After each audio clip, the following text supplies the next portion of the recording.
वो अदालत ही ॿुधाईंदी जेको अदालत खे फ़ैसिलो सम्झ में ईंदो उहो। पर जीअं असां पंहिंजे लिहाज़ खां चऊं था त मुतमईन आहियूं, फ़ैसिलो जेको हूंदो उहो अदालत जो इंशाअल्लाह ताला सुरख़ुरू थी निकिरंदासीं उन फ़ैसिले में। हा, जेकॾहिं अदालत अवां ख़िलाफ़ फ़ैसिलो जेकॾहिं ॿुधाईंदी त अवां जी अॻिली हिकमत अमली सर कहिड़ी हूंदी? मुंहिंजा बाबा ॾिसो, कोर्टूं आहिनि, कोर्टुनि सां को मज़ाक कोन था करे सघूं। जेको कोर्ट फ़ैसिलो ॾींदी, जे मां सम्झंदुमि मां नाजाइज़ी थींदी त मां हाई कोर्ट वेंदुमि, जे हो ॿी धुर सम्झंदी हुन सां नाजाइज़ी थिया त हो हाई कोर्ट वेंदो। अॻे पोइ इन फ़ैसिले जो जेको बि नतीजो निकिरंदो सुप्रीम कोर्ट ताणी आहे, जेको कानूनी फोरम आहे उनखे हर को अडॉप्ट कंदो। सही।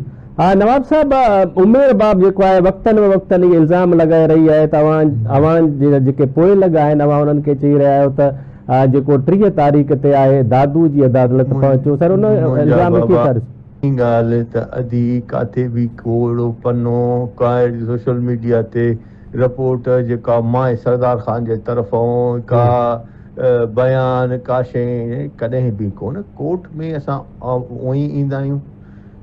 इहे दोस्त जेके उते कोर्ट में क़ौम असांजी चौफेर रहे थी दादू जे, उहे ईंदा आहिनि, असां ईंदा आहियूं, जिते बि ईंदा आहियूं। ख़ैर ख़्वाह आहियूं, सियासत था कयूं, दुनिया सां उथण वेहणो आहे। कंहिं बि दोस्त खे असां इहो न चयो आहे त बाबा तव्हां अचो। असां अञा बि इहो चयो आहे त बाबा कोर्ट आहे, कोर्ट जे उन फोरम ते उन कोर्ट जे चवंदा आहिनि त इज़त खे बरक़रार रखिबो आहे। अहिड़ी का बि ॻाल्हि कान्हे। हा नवाब साहब, आख़िर में इहो बि ॿुधाइजो, छा अवां कंहिं इम्कानी शिकताण खे रोकण ख़ातिर पंहिंजा जेके माण्हू आहिनि उनखे अदालत अचण खां मना कंदो त इम्कानी गड़बड़ खे रोके सघिजे? मुंहिंजा बाबा, कोर्ट जेका बि आहे उहा कंहिं बि दोस्त खे कानून हथ में खणण जो हक़ कोन्हे ऐं का बि अहिड़ी ॻाल्हि करण जी ज़रूरत बि कोन्हे। भला जे इन कोर्ट खे जे ईमान आहे तॾहिं त हिन महिल ताणी 8 सालनि खां असां कोर्ट खे अचे हाज़िरी बि ॾियूं था, पहुचूं बि था, वेहूं बि था, ऐं कॾहिं बि कोर्ट में का अहिड़ी अणवंदड़ ॻाल्हि थी कान्हे ऐं इंशाअल्लाह ताला का बि अहिड़े क़िस्म जी न थींदी।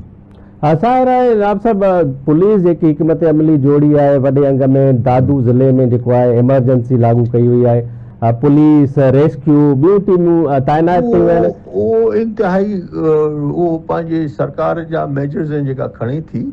बाक़ी अहिड़े का बि क़िस्म जी ॻाल्हि कान्हे, न कंहिंखे को धमकी आहे, न को कंहिंखे कुझु चयो वियो आहे, न कंहिं ॻाल्हि खे कुझु कंहिंखे कंहिं बि इंसान ज़ात खे इहो कोन चयो आहे त बाबा तव्हां हीअं कयो या हेॾे अचो या जो। उहो मेजर खणे थी त गवर्नमेंट आहे पंहिंजो मेजर भली खणे, असांखे कोई इतराज़ कोन्हे।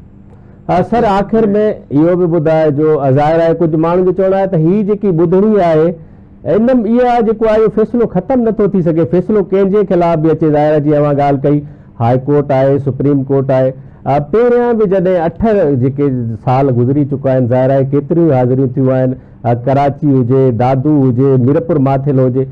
सम्झो था हिन ॿुधणी खां पोइ बि हीउ मामिलो हल थींदो या वरी कंहिं ॿिए कोर्ट जे तरफ़ रुख थींदो? मुंहिंजा बाबा, असां सिधा बेगुनाह ऐं बेदाग़ इंसान आहियूं हिन मामले में।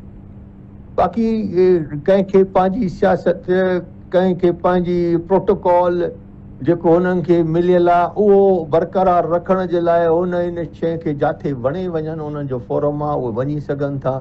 जे असांखे को इन शइ में मसइलो थींदो, अलाह असांखे बि इहो ई फोरम ॾिनो आहे, असां उते वेंदासीं।